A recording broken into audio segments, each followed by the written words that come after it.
বিসমিল্লাহির রহমানির রহিম।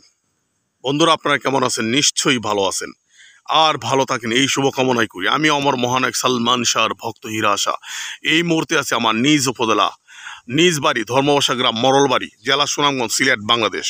বন্ধুরা দেখতে বাড়ির পিছনে আছি, একটু বাতাস আছে, এই জন্য বাড়ির পিছনে আসলাম। প্রচুর গাছগাছালি আছে বাড়ির পিছনে। চিরসবুজে বাংলাদেশ দেখেন আপনি, এই যে ক্ষেত, নাইলে ক্ষেত, পাট ক্ষেত আর কি যেটা বলে, পাট ক্ষেত দেখেন কত সুন্দর, চিরসবুজ বাংলাদেশ। আপনি গাছও পাতা দেখেন সবুজ, সবুজে সমারোহ বাংলা, যেদিকে তাকাবে সবুজ আর সবুজ। সুবহানাল্লাহ, আলহামদুলিল্লাহ, লা ইলাহা ইল্লাল্লাহু আল্লাহ। এই চিরসবুজ, এই রূপটা, এই সৌন্দর্য ধারণ করছে কে? মহান সৃষ্টিকর্তা, মহান আল্লাহ তাআলা। এই চিরসবুজ বাংলাদেশ, এমন দেশটি কোথাও খুঁজে পাবে না কো তুমি। সকল দেশের রানী সে যে আমার জন্মভূমি। ধন্য ধান্যে পুষ্পে ভরা আমাদেরই বসুন্ধরা। তাহার মাঝে আছে দেশে কি সকল দেশের সেরা। ও সে পুষ্প দিয়ে তৈরি সে দেশ, স্মৃতি দিয়ে ঘেরা। এমন দেশটি কোথাও খুঁজে পাবে না কো তুমি। সকল দেশের রানী সে যে আমার জন্মভূমি।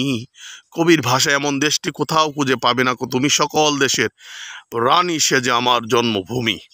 কারণ চিরসবুজ বাংলাদেশ পৃথিবীর কোথাও নেই। পৃথিবীর বদ্বীপ, পৃথিবীর মধ্যে সৌন্দর্য একটা দ্বীপ বাংলাদেশ, বদ্বীপ একটা দেশ।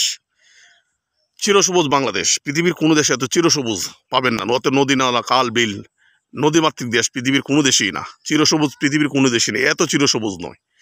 সব ধরনের ফসল হয়, ধান, গম, ভুট্টা, জব, পাট, মাছ সব আছে। কি নেই বাংলাদেশে? বাংলাদেশে আছে বিশ্বের সবচেয়ে বড় সমুদ্র সৈকত কক্সবাজার। বাংলাদেশে আছে বিশ্বের সবচেয়ে বড় ম্যানগ্রোভ বনাঞ্চল সুন্দরবন। বাংলাদেশের বিশ্ব নেতা বঙ্গবন্ধু শেখ মুজিবুর রহমান। বাংলাদেশে আছে বিশ্ব মডেল সালমান শাহ। বাংলাদেশে আছে আধ্যাত্মিক জগতে মহাপুরুষ শাহজালাল রহমতুল্লাহ আলাইহি। কি নেই বাংলাদেশে? আছে হাসান রাজার মতো বাউল সম্রাট, আধ্যাত্মিক লেখক, আধ্যাত্মিক কবি। আছে জাতীয় কবি নজরুল ইসলাম। কি নেই বাংলাদেশে?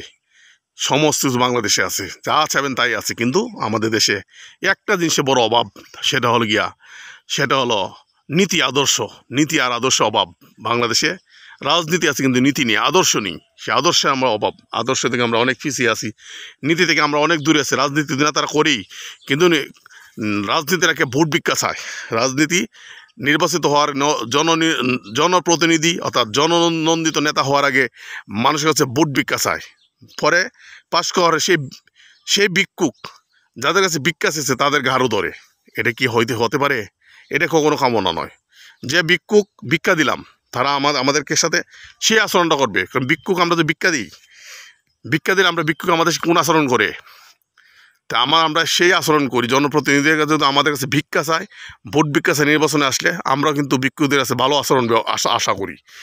হ্যাঁ, কারণ ক্ষমতা চিরস্থায়ী না, সৌন্দর্য চিরস্থায়ী না, আর সম্পদ চিরস্থায়ী। এই যে সম্পদ দেখতেছেন, ক্ষেত, এই যে জমি উদল বদল হচ্ছে। এই যে আইল দিয়ে রাখছি আমরা, আইল দিয়ে রাখি সীমানা দেখছি, এই কাঠটা আমার, এই কাঠটা অমুকের, ওই কাঠটা অমুকের। কিন্তু জমির মালিক আদৌ আমি আপনি কেউই না পৃথিবীর। আমি আপনি কামলা, বাংলা ভাষায় কামলা বলে। জমির মালিক হলো সৃষ্টিকর্তা নিজে স্বয়ং। ওনার মহাবিশ্বের মালিক উনি, একচ্ছত্র অধিপতি।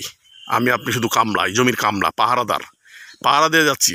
কিন্তু আপনার এতটুকু উপকারে আসবে যতটুকু খাওয়া যায়, কিন্তু কবরে নিয়ে যাব না। এই জমির মধ্যে জমিতে পুকুর হবে, খাল হবে, নদী হবে, নালা হবে, হ্যাঁ, ধান চাষ হবে, ঘর হবে, বাড়ি হবে, কিন্তু জায়গা তো থাকবে না। জায়গা আমার কাছ থেকে হাত ছাড়া হয়ে গেলেই জায়গা মালিক হবে অন্য কেউ, অন্য কেউর কাছ থেকে আরেকজন কেউ।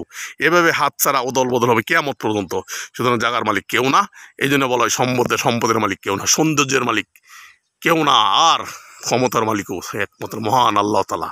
এগুলো আল্লাহ পাকের ইশারায় সব কিছু হয়। তো বন্ধুরা, ক্ষমতা পেয়ে ক্ষমতার অপব্যবহার করবেন না।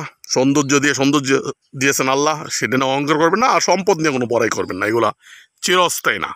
চিরস্থায়ী হলো আখিরাত। সে আখিরাতের ফসল আমি আপনি যেন অর্জন করতে পারি সেই আমলের মাধ্যমে, সেই আল্লাহ, মহান আল্লাহ পাক সেই তৌফিক আমাকে আপনাকে দান করুন।